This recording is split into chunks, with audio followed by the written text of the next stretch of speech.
जो संगठन के अंदर हमारी उपस्थिति है वो बहुत कम है प्रत्येक पार्टी के अंदर। उसके लिए हमारे एक जुझारू और युवा राजनीतिज्ञ हैं श्री जुगल किशोर जी मौर्य, उनको मैं आग्रह करूंगा कि वो आए और इस विषय पे अपना सारगर्भित और प्रभावपूर्ण भाषण देवें। श्री जुगल किशोर मौर्य, महासचिव अखिल भारतीय रेगर महासभा।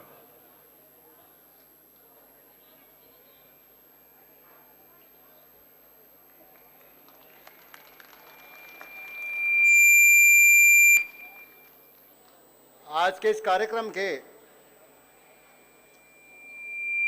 अध्यक्ष सर्वप्रिय समाज के सिरमौर, बहुमुखी प्रतिभा के धनी और पिछले 3 साल के अपने अध्यक्षीय कार्यकाल में जिन्होंने बड़े मील के पत्थर खड़े किए और आज के इस बड़े महासम्मेलन की अध्यक्षता कर रहे परम सम्माननीय श्री भंवरलाल खटनावलिया जी और समाज के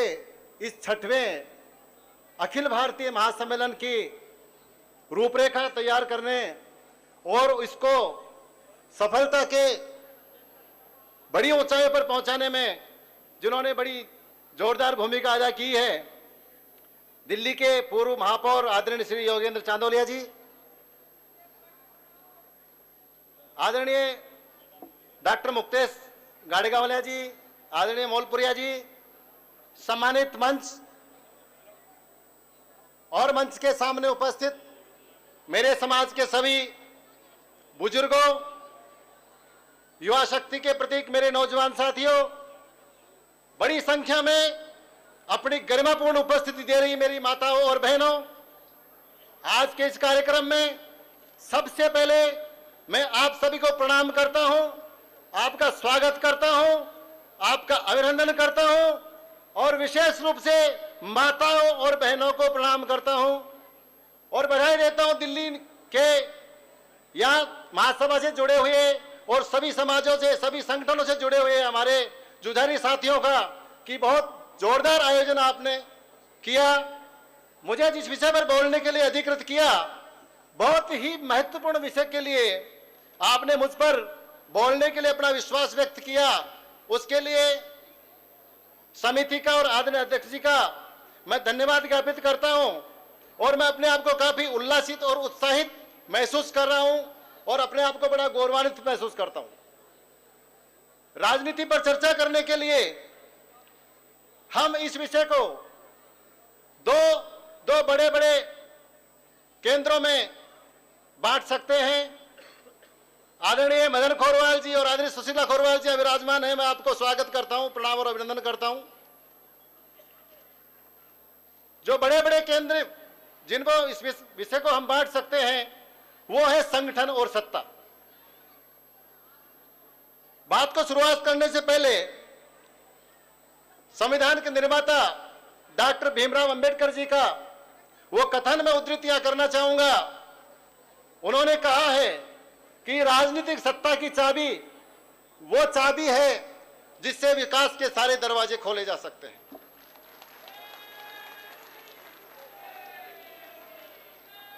जो लोग सत्ता में आते हैं वो पहले संगठन में काम करते हैं। भारतीय लोकतंत्र में व्यवस्था है कि सत्ता में भागीदारी उन लोगों को मिलती है जो लंबे समय तक संगठन में काम करते हैं और संगठन में अपनी योग्यता का प्रदर्शन करते हैं। मोटे मोटे आंकड़ों के हिसाब से इस देश में रेगर समाज की जनसंख्या लगभग 40 लाख है और जब हम जनसंख्या के अनुपात में राजनीतिक दलों में सत्ता और संगठन में हमारी भागीदारी को देखते हैं तो निश्चित रूप से हमें यूं लगता है कि आजादी के 70 साल बाद में राजनीति में सत्ता और संगठन में हमारी लगातार कमजोरी आई है। दिल्ली में आदरणीय धर्मदास शास्त्री जी रहे, सांसद रहे, नवल प्रभाकर जी रहे, सुंदरवती नवल प्रभाकर जी रही और भी लोग रहे, विधायक रहे हैं और एक एक बार विधानसभा में 5-5, 6-6 विधायक रहे हैं। आदरणीय बाबूलाल जी बैठे हैं यहां, मुझसे बेहतर समझते हैं। तो आज चूंकि राजनीति एक बहुत महत्वपूर्ण चीज है, इसलिए इस बात पर चिंता करने की जरूरत है। और मैं अपने शब्दों में कहूं कि आज हमको इस मंच के माध्यम से, आज इस सम्मेलन में राजनीतिक धरातल को फिर से तलाश करने की जरूरत है। संगठन में एक ब्लॉक से लेकर के और राष्ट्रीय स्तर तक हमारे जो कार्यकर्ता काम करते हैं, यह देखा गया है कि मुख्य संगठनों में रैगर समाज के लोगों की भागीदारी बहुत ही कम है। राजनीतिक दल प्रकोष्ठ बना देते हैं, शेड्यूल कास्ट का प्रकोष्ठ बना दिया, शेड्यूल ट्राइब्स का बना दिया, माइनॉरिटी का बना दिया, और हमारी प्रतिभाओं को उन प्रकोष्ठों में लगा देते हैं, उन्हें बिजी कर देते हैं और मुख्य संगठनों से हमारे प्रतिभाओं को, हमारे लोगों को दूर रखते हैं। और जब वो उन संगठनों से दूर रहते हैं तो जब टिकट का वितरण होता है तो सत्ता से उनको दूर रखा जाता है, क्योंकि उन्होंने मुख्य संगठन में काम नहीं किया। मैं इस मंच के माध्यम से इस देश के तमाम राजनीतिक दलों से,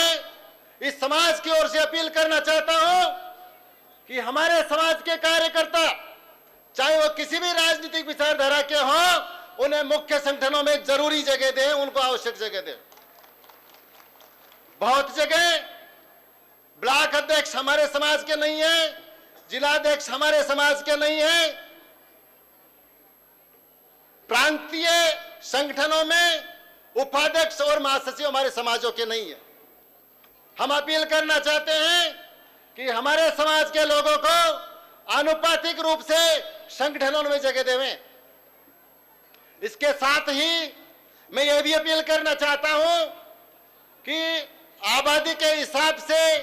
अनुपात के हिसाब से टिकट वितरण में, वो पंचायत समिति का टिकट हो, वो जिला परिषद का टिकट हो, वो नगर पालिका या नगर परिषद का टिकट हो, वो विधानसभा का टिकट हो, चाहे वो लोकसभा का टिकट हो, जनसंख्या के हिसाब से रैगर समाज के लोगों को, जो जिस विचारधारा से जुड़े हुए हैं, उस विचारधारा की पार्टी उन्हें टिकट देवे। इसके साथ ही मैं एक बात, चूंकि मैं भी एक पंचायत का सरपंच रहा हूं, एक बड़ी पीड़ा आती है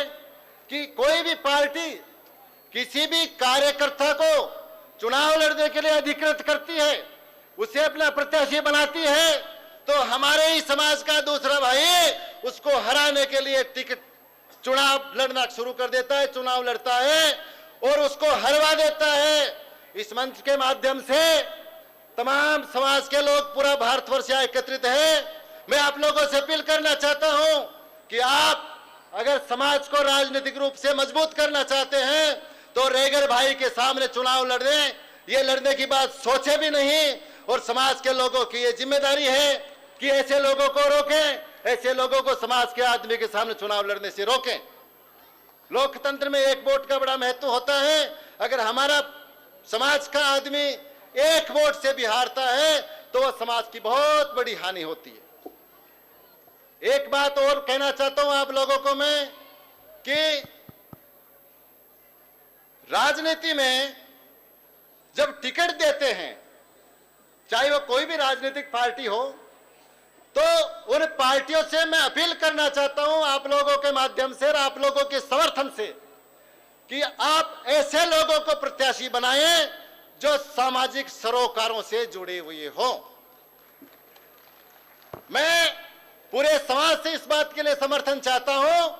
अपने जो प्रस्ताव मैं आप लोगों के माध्यम से यहाँ रख रहा हूं, उस प्रस्ताव के लिए पूरे समाज का समर्थन चाहता हूं। मैं चाहता हूं कि एक बार जोरदार तालियों के साथ मेरे इस प्रस्ताव का समर्थन करें कि ऐसे लोगों को टिकट दें जो समाज की जाजम पर बैठने वाले हों। आपने मुझे बोलने का मौका दिया, अपनी बात रखने का मौका दिया, उसके लिए पुनः आप लोगों का धन्यवाद, पुनः आप सब लोगों का स्वागत, आपका बहुत बहुत अभिनंदन। और शानदार इस कार्यक्रम के आयोजन के लिए महासभा से और स्थानीय संस्थाओं से जुड़े हुए तमाम पदाधिकारियों का पुनः अभिनंदन, आप लोगों का एक बार पुनः स्वागत, पुनः अभिनंदन, बहुत बहुत धन्यवाद। जय रेगर समाज, जय भीम।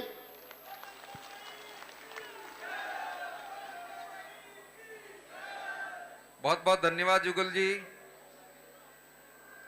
हमारे कुछ ऐसे युवा साथी जो राजनीतिक चिंतन रखते हैं, जब इस तरह से आके बात करते हैं तो हमारा जोश दुगना होता है और ये लगता है कि रेगर समाज का भविष्य काफी सुरक्षित है, काफी प्रोग्रेसिव है। राजनीति के दो विषय हैं, सत्ता के अंदर भागीदारी और राज्यसभा के अंदर भागीदारी। इस विषय पे बात करने के लिए, इस विषय पे बहुत जोशीले तरीके से और बहुत ही तार्किक तरीके से बात करने के लिए मैं निवेदन करता हूं श्री बाबूलाल जी सिंगारिया, पूर्व विधायक राजस्थान। श्री सिंगारिया साहब।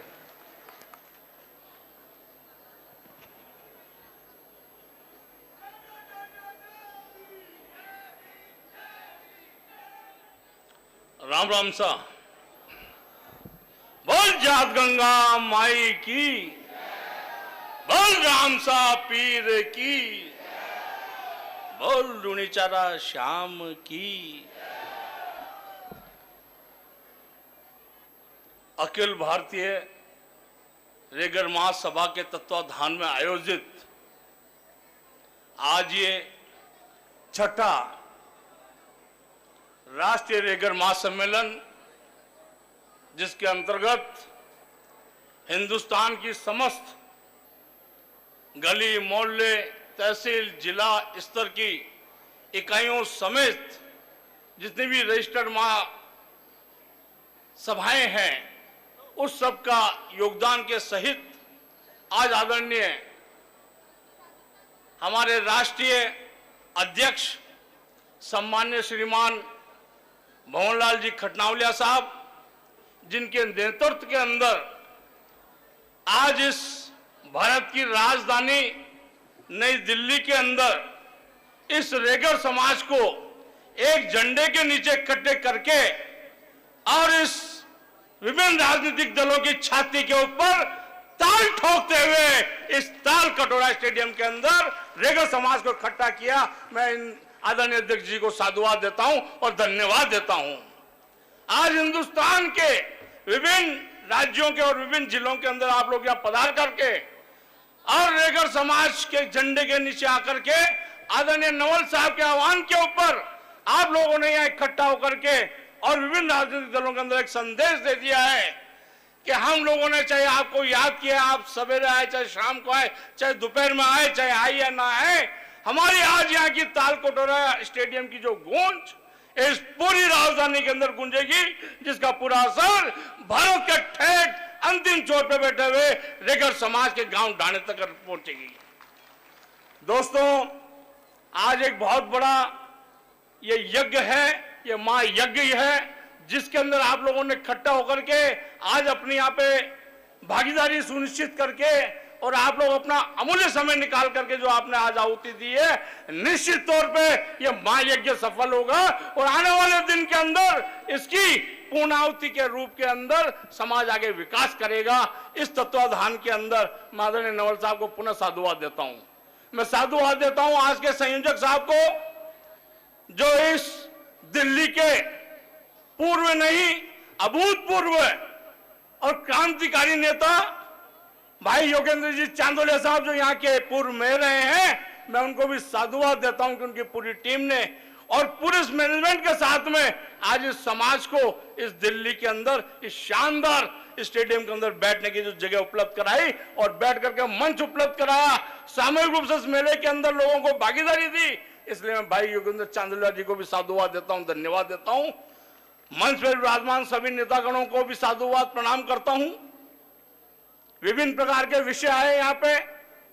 चाहे वो शराबबंदी का मामला हो, आवाज चाहे वो दिल्ली से उठी या नहीं उठी हो, लेकिन जो शराबबंदी का मामला, जब सार्वजनिक स्थानों पर लोग बैठ करके शराब का सेवन करते हैं, चाहे वो सामाजिक स्तर पर तो उठी ना उठी, लेकिन भीमराव अंबेडकर के प्रतिबिंब के रूप के अंदर आदरणीय मुक्तेश जी गांवलिया जो अपने गोवा के डीजीपी है, जिन्होंने बैन लगा दिया है कि सार्वजनिक स्थल पर दारू अब कोई नहीं पिएगा, वो गोवा के अंदर बैन लगाने वाले कोई है डीजीपी, तो वो रेखा रत्न आदरणीय मुक्तेश जी गाडेगावलिया साहब है। उनको मैं नमन करता हूं, प्रणाम करता हूं। मंदिरों में मैंने आज तक कई देवी देवता नहीं देखे, मस्जिद में भी मैंने अल्लाह को नहीं देखा है, लेकिन बाबा भीमराव अंबेडकर के प्रतिरूप के रूप में और इस कलयुग के अंदर अगर कोई देवता मैंने देखा है तो मुक्तेश जी गाडेगावलिया साहब को अपने मैंने भगवान के रूप में देखा है, कि जिनकी कलम से कोई कुरीति मिटे या नहीं मिटे, लेकिन गोवा के अंदर सार्वजनिक स्थान पर बैठकर जो शराब का जो दोहन करते हैं, जो सेवन करते हैं, उन पर बैन लगाने का कोई हिंदुस्तान में काम किया है तो रेगर समाज के सपूत आदरणीय गाडेगावलिया जी ने किया है। रेगर समाज का सपूत आदरणीय जाजुरिया साहब भी हमारे बीच में विराजमान है। टीएन शेषन साहब ने अपने जमाने के अंदर जो भी काम किए थे,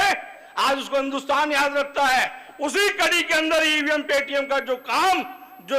निषेध, चाहे वो यूपी के अंदर अपना वोट गिराओ, चाहे राजस्थान के अंदर अपना बाई इलेक्शन के अंदर वोट गिराओ, नई तकनीक से वोट डालने की जो भी अपना परिणति जो हुई है, वो आदरणीय जाजोरे साहब के नेतृत्व के अंदर अपने इन्होंने 5 स्टेट के आज वहां से चुनाव आयुक्त है। निश्चित तौर पर आपकी परिणति के रूप के अंदर आपका बनाया हुआ प्रारूप के ऊपर ही आदरणीय मोदी जी ने उस पर फैसला करते हुए यूपी के अंदर ठीक तरीके से अपना वोट डालने का अधिकार दिया है। इधर आप वोट डालो, आपको पता पड़ जाता है कि किस सिंबल पे वोट किया, वो सिंबल आपके सामने आपको नजर आता है। आज वो उस चीज तक पहुंचाने वाले रेगर समाज के सपूत आदरणीय जाजुरिया साहब हमारे बीच में आईएएस के रूप में बैठे हुए हैं। यही हमारे कलयुग के देवी देवता दोस्तों, मंदिर मस्जिद में कहीं नहीं मिलेंगे। भीमराव अंबेडकर के बताए मार्ग पर चलने वाला आदमी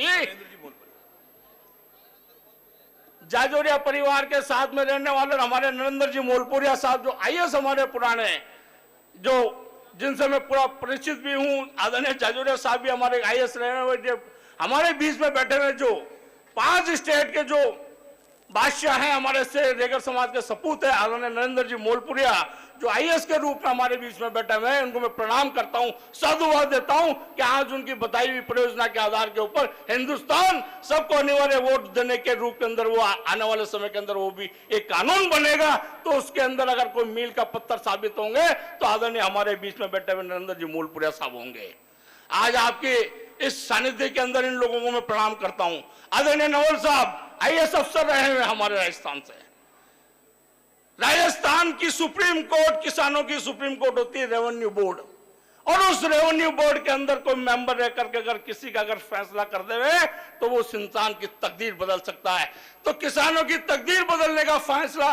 और उनकी कलम से जो फैसला किया वो आदरणीय नवल साहब ने किया है कि ऐसे 40 साल पुराने नामांतरण नहीं खोलने, 40 साल का नामांतरण खोल दिया, उनको पट्टे का अधिकार दिया, स्वामित्व का अधिकार दिया, किसानों को रहन सहन उसकी तब्दीली करके उसका जीवन को स्तर उठाया। ऐसे आदरणीय नवल साहब हमारे बीच के अंदर बैठकर आदरणीय भवनलाल जी खट्टावलिया साहब ये साक्षात रूप के अंदर देवी देवता के रूप के अंदर हमारे सामने विराजमान है। दोस्तों, आज कोई मंदिर मस्जिद में कहीं भगवान नहीं है, आस्था जरूर है, आस्था में रहिए, मैं किसी आस्था को ठेस नहीं पहुंचाना चाहता हूं, लेकिन उस शिक्षा ग्रहण करके आप लोग मंचासीन हमारी जो प्रतिभाएं सामने हमारे समाज की, इनकी तरफ आप इंगित होते हुए और संकल्प लेकर के जाए कि बाबा भीमराव अंबेडकर का सपना जब ही साकार होगा जब हम इनकी तरह से आईएएस आईपीएस आरएस बन करके हम लोग आगे मुकाम पे चढ़ेंगे। दोस्तों, जिस विषय पे आज आदरणीय नवल साहब ने बात कही है, निश्चित तौर पे एक तरफ हमारे बंधु हैं, एक तरफ माताएं बहनाएं हैं। ये ग्रस्त जीवन का एक भाग है कि जो हमारी कुरीतियों को जब तक हम समाप्त नहीं करेंगे, महिला और पुरुष एक ही गाड़ी के पहिए हैं, कहीं गाड़ी डगमगा नहीं जाए, ग्रस्त जीवन खराब नहीं हो जाए। इसलिए पूर्व वक्ता ने जितने भी समाज की कुरीतियों को हटाने की और उनको अपने संकल्प के साथ में उनको मिटाने का जो प्रेरणा हम लोग ले, ताकि अपना ग्रस्त जीवन आराम से चल सके। दोस्तों, पूर्व वक्ताओं ने यह भी बात कही है कि समाज की धुरी का विकास राजनीतिक माध्यम से होता है। दोस्तों, सामाजिक स्तर पर हम उच्च शिक्षा ग्रहण करके हम हमारे ग्रस्त जीवन को आगे बढ़ा करके समाज को ऊंचा ले जाए। साथ ही साथ के अंदर हिंदुस्तान के अंदर जब से लोकतंत्र की स्थापना हुई है, स्थापना के बाद के अंदर हर समाज का सर्वांगीण विकास राजनीतिक पार्टियों के माध्यम से वो सत्ता दल और सत्तासीन अपने राज के माध्यम से हुआ है। दोस्तों, बिल्कुल ठीक कहा है कि समाज के विकास की कुंजी और उसकी कुंजी और उसकी चाबी वो सत्ता के पास में होती है। वो सत्ता तक कैसे पहुंचा जाए, उसके लिए भी आज अपन आत्मचिंतन और मनन विचार कर रहे हैं। दोस्तों, हम दिवंगत प्रभाकर जी को भी नमन करते हैं, दिवंगत शास्त्री जी को भी हम लोग नमन करते हैं, ससुनिया जी को भी हम प्रणाम करते हैं, नमन करते हैं।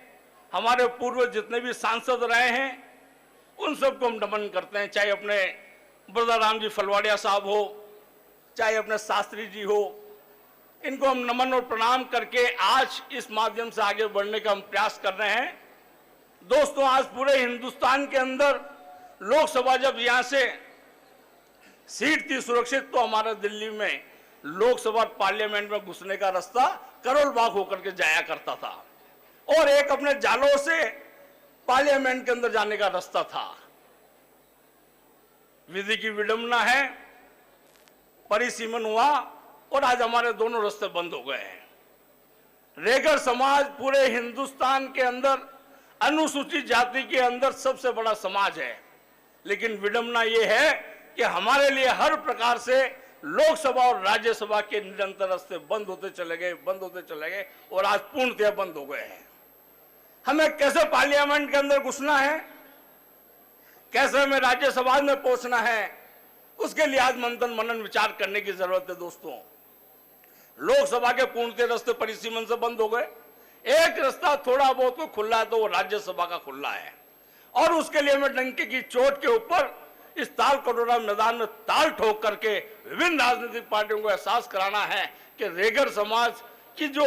भागीदारी है, जो उसके अनुपातिक अधिकार के स्वरूप उसको मिलनी चाहिए, वो अभी तक नहीं मिली है। यही हमें जनाने के लिए आज आदरणीय नवल साहब ने अपने प्रयास से इस दिल्ली के अंदर आपको हमें सबको एकत्रित किया है, ताकि जो भी यहाँ पे सत्ताधारी पार्टी के नेता आवे, ताकि हम लोग उनको अपनी बात बता सके और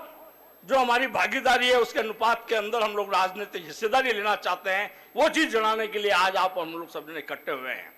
दोस्तों, राज्यसभा का रास्ता इसलिए हमारे लिए आपके लिए खुला है कि राजस्थान के अंदर 4 सीटें हैं लोकसभा की। बीकानेर के अंदर मेघवाल समाज चला जाता है, गंगानगर के अंदर भी मेघवाल समाज कोटा खा जाता है, भरतपुर करौली के अंदर कोली समाज खा जाता है, तो करौली धौलपुर के अंदर आपके वहां से कोली समाज का आदमी, चारों जने एमपी बनकर के रेगर समाज का कोटा खा जाते हैं और हमारा कहीं अस्तित्व राजस्थान के अंदर लोकसभा में पहुंचने के लिए कहीं दरवाजा खुला नहीं है। जिन स्थानों पे अपना रिजर्व सीट है उस जगह हमारा वर्चस्व या हमारी भागीदारी कम हो सकती है, लेकिन राजस्थान के अंदर 200 विधानसभा क्षेत्र के अंदर 180 विधानसभा क्षेत्र के अंदर रेगर समाज चारों साइड से फैला हुआ है और वहां डिसाइडिंग वोटर के रूप के अंदर रेगर समाज अपनी अहम भूमिका निभाता है। इसलिए हम लोग ये चाहते हैं कि जहां मध्य भाग के अंदर रेगर समाज का बोलबाला है, जहां उसकी अनुपातिक भागीदारी ज्यादा है, उस माध्यम से हम लोग राजनीतिक पार्टियों को ये कहना चाहते हैं कि आपके इस मंच के माध्यम से आदरणीय नवल जी साहब के माध्यम से, आदरणीय खटनावलिया जी साहब अपने उद्बोधन के अंदर माध्यम से जो उद्घोषणा करेंगे, उनके माध्यम से हम लोग ये बात पहुंचाना चाहते हैं कि हमारा राज्यसभा के अंदर रास्ता इस प्रकार से बनता है कि जब आपके राजस्थान के अंदर सबसे बड़ी अनुसूचित जाति के अंदर सबसे बड़ी अगर कोई उपजाति है तो वो रेगर समाज है, दूसरे नंबर पर मेघवाल समाज है। मेघवाल समाज 2 सीटें लोकसभा की खा जाता है और हम लोग उनसे ज्यादा संख्या में होने के बावजूद हमारे लोकसभा के दरवाजे बंद है। तो आज हमारा वहां पे सामाजिक संतुलन बिठाने के लिए राजस्थान के अंदर हर राजनीतिक पार्टी को विचार करना पड़ेगा कि वहां पर अगर 36 गांवों के अंदर अगर जातीय संतुलन बिठाना है, अनुसूचित जाति का जातीय संतुलन बिठाना है, तो रेगर समाज को कोई नजरअंदाज नहीं कर सकता। अगर रेगर समाज को कोई भी पार्टी अगर नजरअंदाज करके चलेगी, वो सत्ता में कभी सिंहासन पर नहीं पहुंचेगी। ये हमें इस बात का एहसास कराना है। हमने राजनीतिक पार्टी को हम ये कहना चाहते हैं, अगर मेघवाल समाज को 2 सीटें बीकानेर और गंगानगर को देते हो तो राज्यसभा के अंदर रेगर समाज को भेज करके संतुलन को बराबर किया जा सकता है। ये हमारा उनको एक सुझाव है, प्रपोजल है और वो हम लोग वास्तविक हमारी भागीदारी के अनुपात में हम लोग मांग रहे हैं। हमारी पिछली बार भी हमने मांग उठाई कि आजादी के 70 साल तक आज तक हमने रेगर समाज को आपने किसी भी राजनीतिक दल ने अभी तक राज्यसभा में नहीं भेजे। तो हमने राष्ट्रीय दलों को मुखिया को भी हमने बात कही, राजस्थान के मुखिया को भी हमने बात कही, लेकिन बातों के अंदर उन लोगों ने नजरअंदाज किया। उन लोगों को एहसास भी नहीं है इस बात का कि किसका रेशियो ज्यादा है। आज भी आप अगर नेट पर देखेंगे तो उसके अंदर 30% के करीब रेगर समाज अनुसूचित जाति के अंदर बताया गया है और 18% समथिंग अपने मेघवाल समाज को बताया गया है। कुछ दिनों तक तो ये पोर्टल पे चली, नेट पे था, उस नेट से भी इसको डिलीट कर दिया गया कि ताकि कहीं अपनी हिस्सेदारी नहीं मांग ले। लेकिन रेगर समाज इतना भोला भाला नहीं है। जिनके प्रतिभावान आदमी इस मंच पर विराजमान है, इनके रहते हुए रेगर समाज आगे दिन पर दिन तरक्की करेगा। लेकिन राजनीतिक दलों को एहसास करा देगा कि जिस प्रकार से आपने आज तक जाटव समाज को 2 बार आपने राज्यसभा में भेज दिया, जो कि हमारी तुलना में बहुत कम है। आपने बैरो समाज के 2 आदमी को राज्यसभा में भेज दिया, जो कि हमारी तुलना में कम है। आपने वाल्मीकि समाज को भेजा, वो हमारे भाई है, हम लोग संतुष्ट हैं, लेकिन हम उनका कोटा नहीं खा रहे हैं। लेकिन आप उनको भेज सकते हो तो रेगर समाज को क्यों नहीं भेज सकते हैं, ये हमारा कहना है। तो दोस्तों, मेरा निवेदन है, हमारे अनुसूचित जाति भाइयों से हमारा किसी भी प्रकार की कोई प्रतिस्पर्धा नहीं है। हम तो राजस्थान के अंदर हमारी जो अनुपातिक क्षमता है, जो हमारी वहां पे भागीदारी है, उस भागीदारी के अंदर ही राजनीतिक हम लोग हमारा योगदान मांग रहे हैं, राजनीतिक हिस्सेदारी मांग रहे हैं। इसलिए दोस्तों, सब जने आप लोग अपने स्तर पर एक पोस्ट कार्ड अभियान चलाएं। जो भी राजनीतिक पार्टियां हैं उनके मुखिया को भेजे, राजस्थान में या अन्य राज्यों के अंदर भी जहां कहीं भी उनके मुखिया वहां तक अपनी बात को पहुंचाए। ये पैगाम पहुंचा करके जो अपना हक अधिकार है उसको अपन ग्रहण करें, क्योंकि जब तक अपन लोग सत्ता के अंदर भागीदारी नहीं होगी, जब तक हम लोग हमारे तमाम ऑफिसर्स लोगों का प्रोटेक्शन के रूप में हम मदद नहीं कर पाएंगे। आप लोगों की मदद के लिए हमें राजनीतिक हिस्सेदारी बहुत जरूरी है। 2018 का चुनाव सामने है। जो भी जिस पार्टी के अंदर जिसकी श्रद्धा है, जो जिस पार्टी से जिसका संबंध है, यहां पे कोई किसी पे ब्रेक नहीं लगा रहा है, कोई किंतु परंतु नहीं है, कोई किसी के बहकाव में मत आओ कि पार्टी हमारी माँ है, फलाना है, डिमाका है। मां जननी होती है, पार्टी एक प्लेटफॉर्म होता है। जो आदमी विधानसभा तक तुम्हें नजर आता है कि ये गाड़ी पहले पहुंच के विधानसभा में घुस जाएगी, उसी गाड़ी में चढ़िया हो, चाहे वो किसी भी पार्टी की हो। दिल्ली तक हम लोग कैसे पहुंचे, कौन सा प्लेटफॉर्म नजदीक पड़ता है जिस पर फट पहुंचे और सीधे उस गाड़ी में चढ़े और सीधे पार्लियामेंट में पहुंच जावे। दोस्तों, प्लेटफॉर्म कई प्रकार के हैं, वो आपके श्रद्धा के हिसाब से, आपके आइडियोलॉजी के हिसाब से उसका चयन आप करें, उसमें कोई प्रतिबंध नहीं है। यहाँ किसी को फतवा जारी नहीं हो रहा। जिस पार्टी से आप लोग बिलोंग करते हैं उस पार्टी के साथ में रह करके आप अपने इस समाज को और आप अपनी संज्ञात्मक शक्ति के कारण उसके अंदर अपनी हिस्सेदारी तय करें और अपना योगदान के माध्यम से सत्ता तक पहुंचने का प्रयास करें। दोस्तों,